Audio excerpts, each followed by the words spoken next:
Here's Precalculus Onramps Final Test Review, question 11. Which of the following functions will create the graph below? I got a whole bunch of functions. I'm just looking here. I see that I've got it's at the very bottom, and all of these are cosine, like right there near the origin. Cosine starts at the top near the origin, or near the x equals 0. This one is at the bottom near x equals 0, so that's negative cosine. So this one and this one are out. Now the question is, am I plus 2 or minus 1? I can see that I'm 1 to the right of x equals 0, 1 to the right, so minus 1. But let me double check. Is b is pi over 2 over pi over 3. Remember b, the thing that's in the parentheses, equals 2 pi over the period. How often does this thing repeat? That's the period.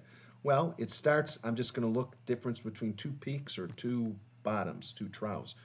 The peak is negative 2 to 4, which is a difference of 6. 4 minus negative 2 equals 6, so that's the period.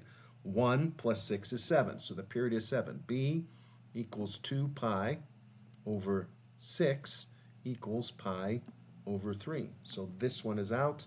That's the answer.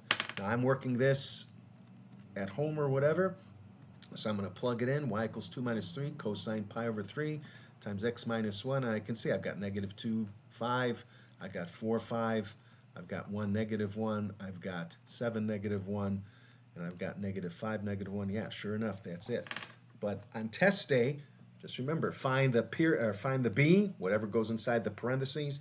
It's pi over 3, so you can instantly get rid of those.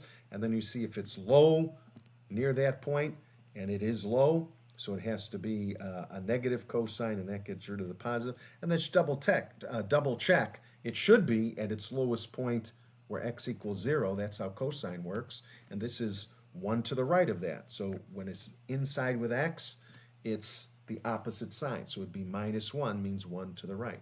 So that's the answer for 11.